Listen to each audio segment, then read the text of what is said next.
नमस्कार, दिल्ली स्पेशल देख रहा मेरे साथ मैं हूं शंकर दत्त पंत। पूर्वी दिल्ली नगर निगम में नेता विपक्ष मनोज त्यागी ने एक प्रेस कॉन्फ्रेंस की है। इसी दौरान उन्होंने ये भी कहा है कि घर घर से कूड़ा उठाने की योजना फेल हो गई है। वहीं स्थायी समिति की बैठक के दौरान बीजेपी के पार्षद ने माना है कि योजना सही काम कर रही है। कर्मचारियों की हड़ताल से पूर्वी दिल्ली के कई वार्ड में कूड़े का अंबार लगा हुआ है।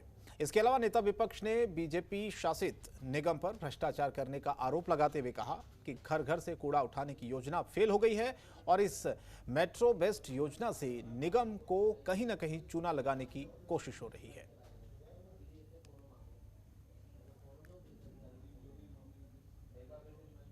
उठाने वाली जो योजना है उसका पर्दाफाश करने के लिए जिस तरीके से कल स्टैंडिंग कमेटी की मीटिंग के अंदर नेता सदन श्री प्रवेश शर्मा जी और स्टैंडिंग कमेटी के डिप्टी चेयरमैन दीपक मल्होत्रा जी ने खुद से ये माना है कि ये कंपनी घर घर से कूड़ा उठाने में पूरी तरीके से विफल है।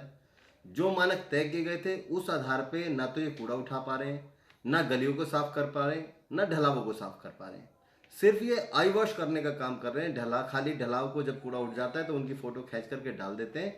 उसके अलावा ना घर घर की घंटी बजाई जा रही, ना गीला और सूखा कूड़ा अलग किया जा रहा।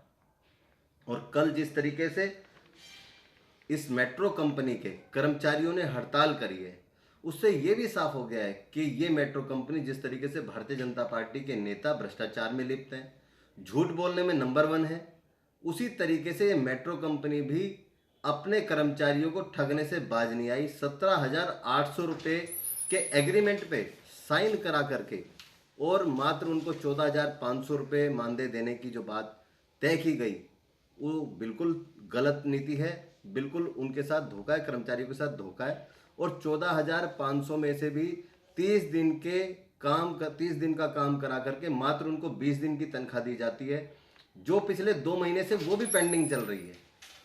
तो इससे ये पता चलता है कि जिस तरीके से भारतीय जनता पार्टी एमसीडी के अंदर बैठ करके पूर्वी दिल्ली नगर निगम की जनता को ठगने का काम कर रही है, उसी तरीके से मेट्रो कंपनी भी अपने कर्मचारियों को ठगने का काम कर रही है।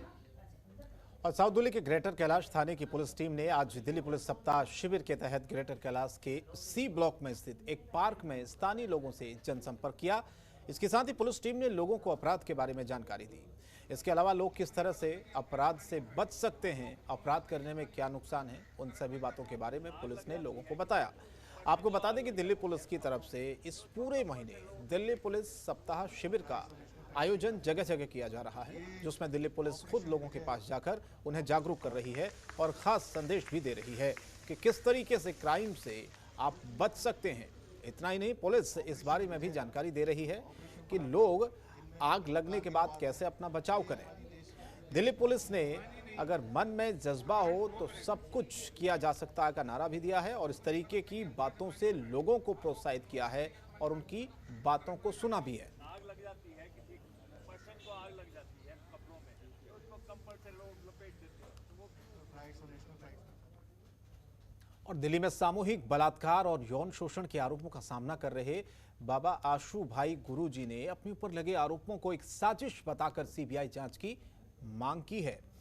इसमें आरोप लगाया गया है कि वे एक ऐसे गैंग का शिकार हुए हैं जो हाई प्रोफाइल लोगों से अवैध वसूली करता है। शिकायतकर्ता लड़की और उसके साथ के अलावा क्राइम ब्रांच के डीसीपी भी मिले हुए हैं। बाबा के वकील के मुताबिक सभी सबूतों को देखकर हाईकोर्ट ने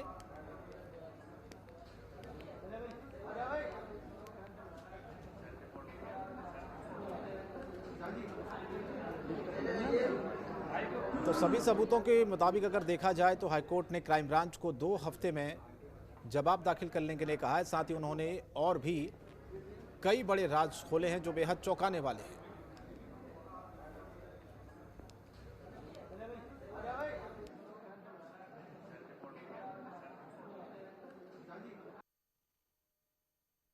दो 2018 में जब इनके खिलाफ इनके बेटे समर, इनके 2 सौरभ और मैनेजर रविशंकर के खिलाफ बहुत संगीन धाराओं में गैंग रेप, पॉक्सो की दफा में, हौज कास्ट के अंदर में एक मुकदमा दर्ज हुआ, तो पूरी मीडिया में प्रचार हुआ कि किस तरह से इन्होंने उसके साथ दुष्कर्म किया, ये किया, वो किया।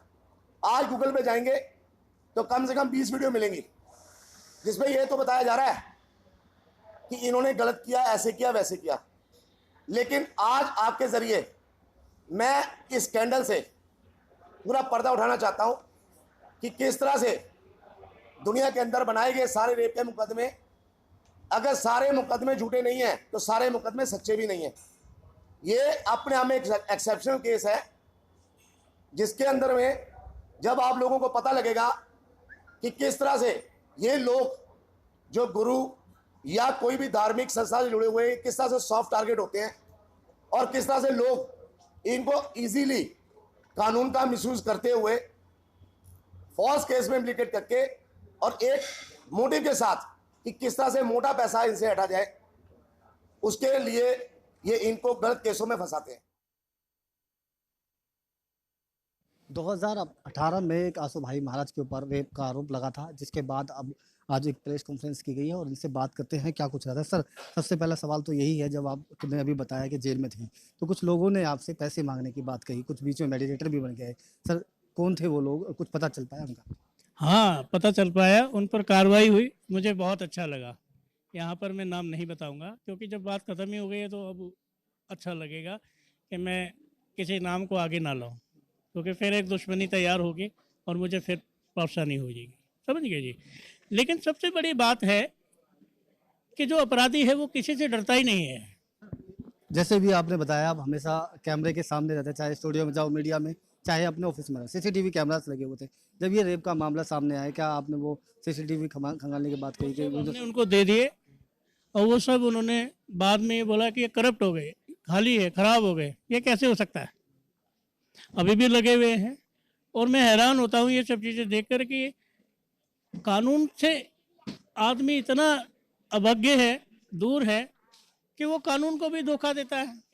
अहम सवाल है सर, अभी आपने बताया महिला का नंबर वही था, रिकॉर्डिंग आपके पास में थी, बातें लगातार हो रही थी, आपके हाथ में लगी, जिससे अब जो तमाम आरोप आपके ऊपर लगे हैं वो साफ होते हुए नजर आ रहे हैं। तो क्या कहना है सर, वो जो रिकॉर्डिंग है उसकी भी कोई जांच पड़ताल की है? कई बार ऐसा होता है कि ऑडियो चेंजिंग भी कर दी जाती है। हाँ, उसकी जांच पड़ताल बहुत तरीके से होती है, क्योंकि सबसे बड़ी बात है कि इसमें सौरभ नाम का एक बंदा है, वो तो कहा गया है कि मेरे बेटे का दोस्त है। मैंने तो वो तो वहाँ कभी आया नहीं जीवन में। रोहिणी में उसकी कोई एंट्री नहीं है, कभी उसको आप पूछेंगे तो रोहिणी में कभी आया नहीं।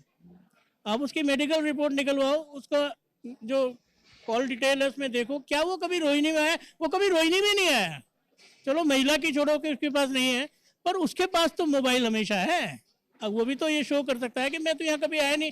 वो कभी आया ही नहीं, रेप की पुष्टि कैसे हो गई? और दूसरी बात, जिस दिन वो रेप का मेरे पे ब्लेम लगाती है, होली वाले दिन था, वहीं पर हम लोग किसी फंक्शन में परिवार सहित थे और परिवार सहित जाके वहाँ पे होली के किसी फंक्शन में खड़े हैं। वो हमने मीडिया को दिया है, लेकिन वो हमने जो कानून को दिया है, आईओ को दिया है, वो कहती है तो तुम्हारे खिलाफ जाएगा। वो बात पूछना चाहता हूँ, जैसे कि आप एक नामचीन चेहरे थे, उन्होंने आपको फंसाया है, आपके मुताबिक उनको रेप लगाया, रेप का आरोप लगाकर अंदर तक जेल तक भिजवा दिया। एक अभी एक ताज़ा मामला भी आया जो अभी पूर्वी दिल्ली में एक FIR दर्ज हुई है। क्या लग रहा है सर आपके सामने अभी तो कोई ऐसे भी केस आए हैं? इस महिला ने और भी बड़ी मछलियों को पकड़ा, बड़े जो लोग हैं, बड़े अधिकारी हैं उनको। हाँ, ये महिला नहीं है, ये पूरा एक स्कैंडल है। इसके पीछे बहुत से लोगों के हाथ है और उनका धंधा ही ये है कि बड़े लोगों को लो और इन्हें फंसाओ और मुर्गी बना के पैसा बनाओ। ये चीज़ जल्दी ही सामने आ जाएगी, क्योंकि ये एक ऐसा सत्य सामने आएगा जो बाबाओं पे ग्रह जो मंडराते हैं ना, ये दूर हो जाएंगे। आपको बता दें, कोरोना काल के चलते आसू भाई महाराज अब पैरोल पर बाहर आए हैं, तो तमाम जो सबूत हैं वो अपने पास से जो इनके एडवोकेट हैं वो पेश कर रहे हैं। जिस महिला ने इनके ऊपर आरोप लगाया था उसके खिलाफ भी कुछ ऐसे सबूत मिले हैं जो आरोप इनके ऊपर लगाए हैं वो बेबुनियाद साबित होते हुए नजर आ रहे हैं। अब देखने वाली बात होगी, हाईकोर्ट के में दरवाजा खटखटाया है, क्या इनको राहत मिल पाएगी या नहीं। नसीम अहमद, जनतंत्र टीवी, दिल्ली। आगे बढ़ते हैं। दिल्ली पुलिस अलग अलग जिलों में लोगों से जुड़ने के लिए तरह तरह के कार्यक्रम का आयोजन कर रही है, जिससे चलते वेस्ट जिले में भी दिल्ली पुलिस और राजौरी गार्डन मार्केट एसोसिएशन की तरफ से एक कार्यक्रम का आयोजन किया गया, जिसमें वेस्ट जिले के एडिशनल DCP प्रशांत गौतम, इलाके के ACP और SHO समेत कई पुलिसकर्मी मौजूद थे। इसके साथ ही इस कार्यक्रम में मार्केट एसोसिएशन के लोग और स्थानीय लोग भी शामिल हुए। दरअसल इस कार्यक्रम के आयोजन का मकसद कम्युनिटी पुलिसिंग को बढ़ावा देना था, जिसे लोग खुलकर किसी भी अपराध के लिए दिल्ली पुलिस के पास सहायता लेने आ सकें और अपराधों को नियंत्रित करने में लोग दिल्ली पुलिस की सहायता कर सकें। इसी दौरान वेस्ट जिले के एडिशनल डीसीपी के साथ साथ राजौरी गार्डन के एसएचओ अनिल शर्मा ने लोगों से बातचीत करते हुए लोगों को दिल्ली पुलिस के अलग अलग ऐप के बारे में बताया और इसी मौके पर नुक्कड़ नाटक का आयोजन भी किया गया। साथ ही सेल्फ डिफेंस को लेकर कुछ बच्चों ने अपने अदम्य साहस का परिचय दिखाया और इस बारे में जानकारी देते हुए जिले के एडिशनल डीसीपी ने बताया कि कोरोना काल में जहां कम्युनिटी पुलिसिंग काफ़ी कम हो गई है, उसे एक बार फिर से बढ़ाने की कोशिश हो रही है। इसमें भी एक प्रयास है हम लोगों का एक बार फिर से जनता से जुड़ने के लिए। जैसे कोरोना काल आ गया था, उसके बाद हम लोग सब लोग अंदर कोरोना में अंदर थे। ये प्रयास है हम लोगों का फिर से एक बार उस कम्युनिटी पुलिसिंग को जीवित करना और उस कम्युनिटी पुलिसिंग के बारे में पब्लिक को बताना कि दिल्ली पुलिस क्या क्या कर रही है और क्या नए उनके प्रोग्राम्स हैं।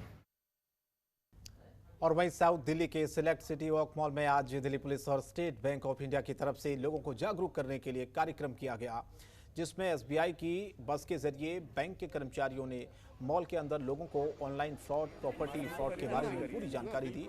और इस कार्यक्रम में दिल्ली पुलिस के एसबीआई बैंक के कर्मचारियों ने लोगों से बात करते हुए उन्हें यह बताने की कोशिश की कि किसी भी तरह के फ्रॉड से कैसे बचा जा सकता है। इसके लिए उन्होंने बाकायदा लोगों को पंपलेट भी बांटे। बैंक कर्मचारियों ने बताया कि आपके पास अगर कोई किसी भी कंपनी से नंबर से फ़ोन आता है तो आपका कोई पिन कोड या फिर कोई भी डिजिट आपसे मांगता है किसी तरीके का, तो आप उसे बिल्कुल मत दें। और अगर आपको कोई बिल्डर भी लालच में आकर किसी भी तरह की प्रॉपर्टी देने या सस्ते में देने की बात करता है तो आपको भी उसके झांसे में बिल्कुल नहीं आना है। इसके लिए आपको सतर्क रहना है, परेशान नहीं होना है। और अगर आपको कोई परेशानी होती है, कुछ समझ में नहीं आता है, तो तुरंत आप दिल्ली पुलिस से इस पूरे मामले की डिटेल शेयर कर सकते हैं।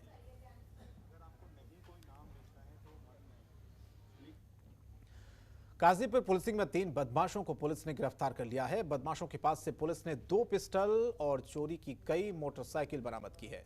बताते चलें कि जाफरपुर थाना इलाके में बदमाशों ने फायरिंग कर दहशत फैला दी थी, जिसके बाद से पुलिस बदमाशों की तलाश में जुटी हुई है और आखिर में पुलिस बदमाशों को पकड़ने में कामयाब हो ही गई। इन तीनों बदमाशों ने गाजीपुर में एक व्यापारी से 1 करोड़ की फिरौती मांगी थी। व्यापारी के मना करने पर बदमाशों ने उसे गोली मारने की धमकी भी दी थी और इसके चलते बदमाशों ने फायरिंग की, लेकिन बदमाश पुलिस की स्पेशल स्टाफ की टीम से बच नहीं सके और सर्विलांस की मदद से आखिरकार धर दबोच गए। पुलिस बदमाशों को गिरफ्तार कर आगे की जांच में जुटी हुई है। कला के एक एक्सटॉर्शन कम फायरिंग केस में 3 लोगों को अरेस्ट किया गया है। इसमें एक है विवेक राहुल, दूसरा रवि है, तीसरा हिमांशु है। रवि और हिमांशु दोनों हिरणकुंदा गांव के रहने वाले हैं, आउटर डिस्ट्रिक्ट में। और जो रवि है सुल्तानपुर डबास का रहने वाला है। 3 लोगों ने मिलके 2 तारीख को एक लोकल बिजनेसमैन है काजीपुर गांव में, पीएस जाफरपुर की जुरिडिक्शन में, वहाँ पर फायरिंग करी थी। जो लाइव कार्टिजेज, जो एम्प्टी कार्टिजेज थे वहाँ बरामद हुए थे। सब्सिक्वेंटली जो इन्वेस्टिगेशन लॉन्च की, 2 लोग पहले, एक अपहरेंट हो चुका है, एक अरेस्ट हो चुका है। राहुल को अरेस्ट कर लिया गया है और इनसे 2 वेपन बरामद हुए हैं और एक चोरी की मोटरसाइकिल जो ख्याला से चोरी शुदा पाई गई है वो बरामद हुई है। 4 जिंदा कारतूस है। और इन्वेस्टिगेशन के दौरान ये पता लगा है कि ये लोग नवीन बाली नीरज भवानिया गैंग से ताल्लुक़ रखते हैं और सन्नी ईसापुर, जो कि ईसापुर गांव का, उसके इंस्टांस पे फायरिंग कर रहे थे। सब्सिक्वेंटली इसमें जो है इनके जो लिंक इन्होंने बताए, इस पर इन्वेस्टिगेशन की जा रही है। खबरों के निष्पक्ष विश्लेषण के लिए सब्सक्राइब करें Jantantra TV and press the bell icon. Never miss any update.